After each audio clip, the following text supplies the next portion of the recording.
ফেব্রুয়ারির কনকনে শীত, মানে মাঘের শেষ ও শীতরেশ। চারপাশে ঘন কুয়াশা, মিষ্টি রোদ আর হিমের হাওয়ায় এক মিশ্র অনুভূতি। এই সময়ে তাপমাত্রা দিন-রাত প্রায় সময়ের পার্থক্য কিছুটা কম থাকে।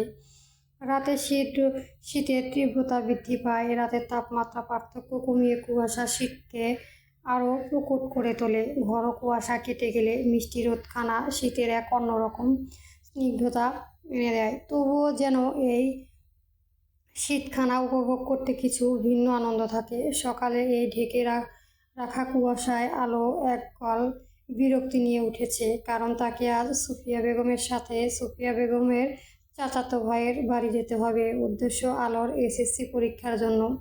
বিগত কয়েক মাস রাত আলোর পড়াশোনার ব্যাপারটাও লক্ষ্য রেখেছে। সে আলোকে ঢাকা ভর্তি করাতে চেয়েছিল, কিন্তু আলো গ্রাম তার এসএসসি নির্বাচনে পরীক্ষার সকল কাজকর্ম সেখানে হয়েছে।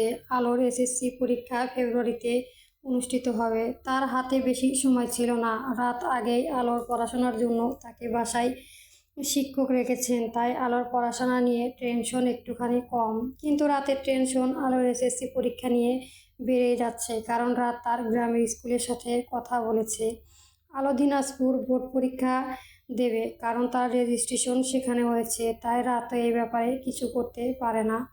আলোকে বাধ্যতামূলক তার গ্রামের বাড়ি মানে দিনাজপুর বোর্ডে পরীক্ষার্থী হিসেবে পরীক্ষা দিতে হবে। এখানে রাত টেনশন শেষ নয়। আলোর পরীক্ষা তার গ্রামের পাশেই গ্রামে অনুষ্ঠিত হবে।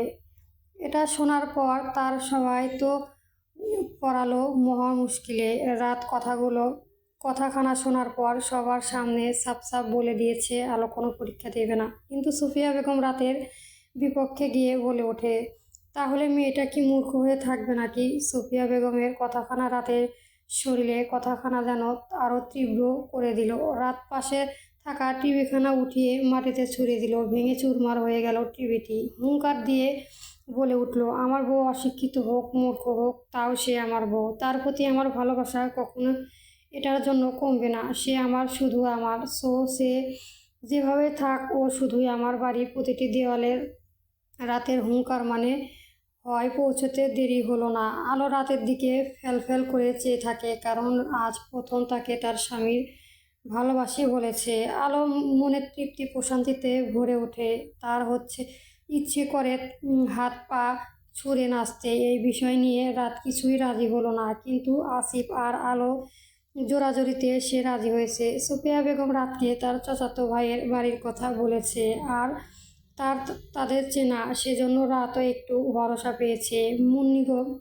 মুনিগঞ্জ গ্রাম উদ্দেশ্য আলো ও সুফিয়া বেগম বাসা থেকেই বেরিয়ে এসেন। ঢাকা থেকে দিনাজপুর আসতে তাদের একদিন সময় লাগে। আসার সময় আলো রাতকে বলে আসেনি, কারণ রাত তার সাথে ঠিক মতো কথা বলছে না, তাই সেও রাগ করে তাকে কিছুই বলে আসেন। আসিফকে বলে চলে এসেছেন মুনিগঞ্জ। এসে উঠে তাদের গাড়ি গ্রামের দুতলা বিশিষ্ট বাড়িটির সামনে দাঁড়িয়ে রয়েছেন এক বৃদ্ধ লোক আর দুটি মহিলা আর একজন মেয়ে, কেউ ছোট বাচ্চা। বৃদ্ধ লোকটি সুফিয়া বেগমের কাছে এসে বলে ওঠে, কেমন আছিস বোন? ভালো আছি ভাইজান, আপনি কেমন আছেন? ভালো আছি। আয়ন ভিতরে আয়েন। সবাই আলো আর সুফিয়া বেগমকে বাসার ভেতরে নিয়ে এলেন। সুফিয়া বেগমের চাচাতো ভাই জাহিরুল সরকার, দুই ছেলে। বড় ছেলে গ্রামের চেয়ারম্যান আর ছোটজন প্রবাসী। বড় ছেলের দুই মেয়ে, একজন আলোর বয়সী আর একজন 5 বছর।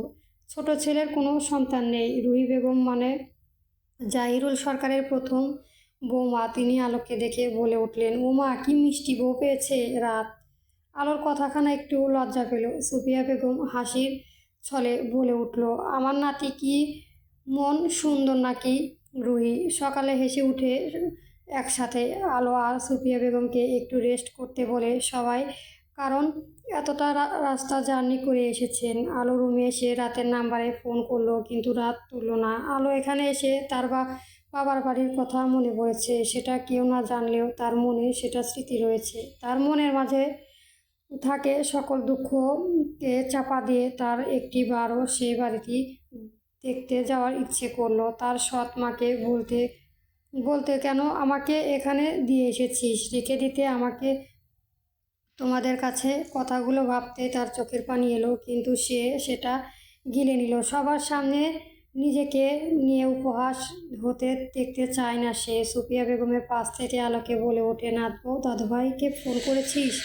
আলো নিজের ভাবনা জগৎ থেকে বেরিয়ে এলে সুফিয়া বেগমকে মিনমিন করে কণ্ঠ বলে ওঠে, করেছি, কিন্তু তিনি ফোন ধরেননি। দাদুভাই ব্যস্ত মনে হয়, আসিফকে ফোন করে বলে দিস কেমন? আলো সুফিয়া বেগমের কথায় মাথায় হাত নেড়ে সম্মতি প্রদান করলো। আলো আসিফকে ফোন করলো। আসিফ ফোনখানা রিসিভ করে বলে উঠলো, হ্যাঁ বনু বল। ভাইয়া আমরা পৌঁছেছি, আলহামদুলিল্লাহ। ভালো থাক তাহলে। আর শোন, ভালো করে পরীক্ষা দিবি কিন্তু। আলো আসিফকে কথাখানা একটু ভালো করে লাগলো, কারণ তার কাছে আল্লাহ বাবা মা নিয়েছে তো কি হয়েছে, একখানা ভাই তো দিয়েছে, হোক না সে পরের বেটা, জন্মন্তী সন্তান।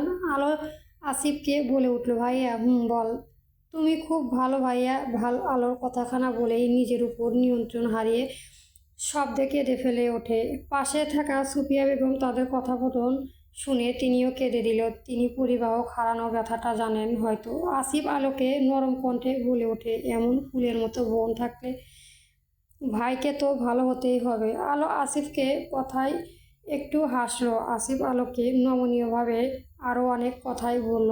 আলো তা মনোযোগ দিয়ে শুনলো। তার কথা শেষে সে ফোনখানা রাখতেই আলো টস করে বলে উঠল, ভাইয়া উনি কোথায়? তোর বর তো অনুপস্থিতিতে আসিফের তাণ্ডব শুরু করেছে। কথাখানা বলে আসিফ ফোনটা কেটে দেয়। আর আলোর বোকা বনে চুপটি করে রয়। আসিফ আলোকে একখানা ভিডিও দিল। সেখানে রাত আসিফের সাথে সবাই রাগান্বিতভাবে কথা বলছে, ছোট ছোট বিষয় নিয়ে রেগে যাচ্ছে। আলোর প্রথম হাসি পেলেও এখন খারাপ লাগছে, কারণ তার রাগখানা সেই নির্ভীক মানুষগুলোর উপর ঝরছে।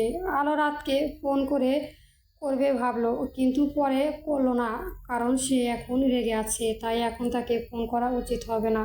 তাদের রুমে একজন মেয়ে এলো। সে আলোকে বলে উঠল, আসতে পারি? আলো মেয়েটিকে প্রকট করলো। মেয়ে দেখতে অতি সাধারণ, হাসি মুখে, হাতে ট্রে নিয়ে দাঁড়িয়ে আছে। হালকা গোলাপি রঙের একখানা সালোয়ার কামিজ পরানো, মাথায় টমটমে দেওয়া। গ্রামের মেয়ে, তাই হয়তো মাথায় ঘোমটায়। সুফিয়া বেগমের মেয়েটিকে বলে উঠল, আসো আসো, ভেতরে আসো, বাইরে দাঁড়িয়ে আছো কেন গো? মেয়েটি ভদ্র মতো রুমে এসে সবার হাতে চা দিয়ে বলে উঠল, আম্মু আপনাদের একটা দিতে বলে পাঠাতেন। তোমার নাম কি মেয়ে? আর ভাইজান তোমার কে হয়? আমার নাম আনি, জাহিদুল সরকার আমার দাদুভাই হও। সুফিয়া বেগম আনিকে হাতে ইশারায় নিজের কাছে ডাকলো। আনি তার পাশে গেল। সুফিয়া বেগম আলোকে দেখে বলে উঠল, আমার নাতবো, ওর নাম অন্নকন্যা আলো।